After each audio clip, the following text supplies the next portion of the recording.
आज मार्केट में 600 पॉइंट की गिरावट के साथ सेंसेक्स में काफ़ी तगड़ी हमें गिरावट देखने को मिली। 5 बड़े कारण इसके पीछे बनते हुए नजर आ रहे हैं। 19 जनवरी की सुबह घरेलू बाजार से जबरदस्त बिकवाली हमें देखने को मिली। कमजोर ग्लोबल संकेत इंडिकेट कर रहे हैं कि कहीं ना कहीं मार्केट अब भी सही पोजीशन में नहीं लग रही। बढ़ती हुई भू राजनीतिक चिंताएं और घरेलू स्तर पर निराशाजनक तिमाही नतीजों के चलते सेंसेक्स और निफ्टी में दोनों में सुबह 10:15 बजे के आसपास सेंसेक्स में 0.6% की गिरावट के साथ ऑलमोस्ट 561 पॉइंट की गिरावट के साथ 83,000 पर कारोबार करते हुए देखा गया। निफ्टी में 166 पॉइंट की गिरावट के साथ ऑलमोस्ट 0.65% की गिरावट के साथ 25,527 के स्तर पर आका गया। बाजार में काफ़ी कमजोरी हमें इस पल देखने को मिली। जहां 1,199 शेयरों में तेजी थी, वहीं 2,283 शेयरों में गिरावट देखने को मिली।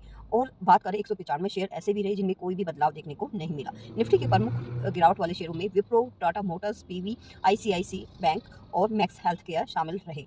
और इसी के बाजार में गिरावट की पहली बड़ी वजह बताई जा रही है वीक ग्लोबल इंडिकेटर्स। जी हाँ, ग्लोबल बाजार में अस्थिरता बढ़ रही है जब अमेरिकी राष्ट्रपति डोनाल्ड ट्रंप ने ग्रीनलैंड को लेकर अमेरिका यूरोप व्यापार तनाव बढ़ने के संकेत दिए हैं। ट्रंप ने कहा है कि यदि अमेरिका को ग्रीनलैंड खरीदने की अनुमति नहीं दी गई तो वह 8 यूरोपीय देशों पर टैरिफ लगाएंगे।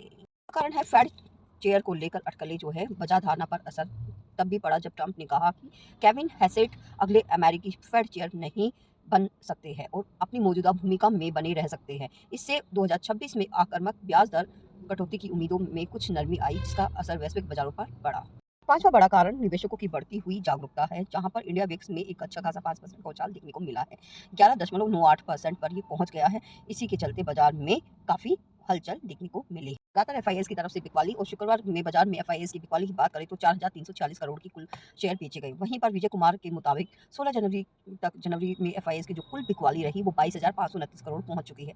2026 की शुरुआत में ही भारतीय बाजारों में काफी कमजोरी देखने को मिली। इसी के साथ ही कमजोर तिमाही नतीजों के चलते बाजार में काफी सुस्ती देखने को मिली।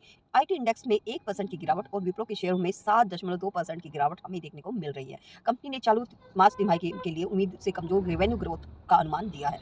वहीं आईसीआईसी बैंक के Q3 के नतीजों के बाद करीब ये शेयर भी 3% तक गिरे। रिपोर्ट्स के अनुसार बताया जा रहा है कि बैंकों की खराब कर्जों के प्रावधान प्रोविजन जो बताया जा रहा है उस उम्मीद से कुछ ज्यादा ही रहे।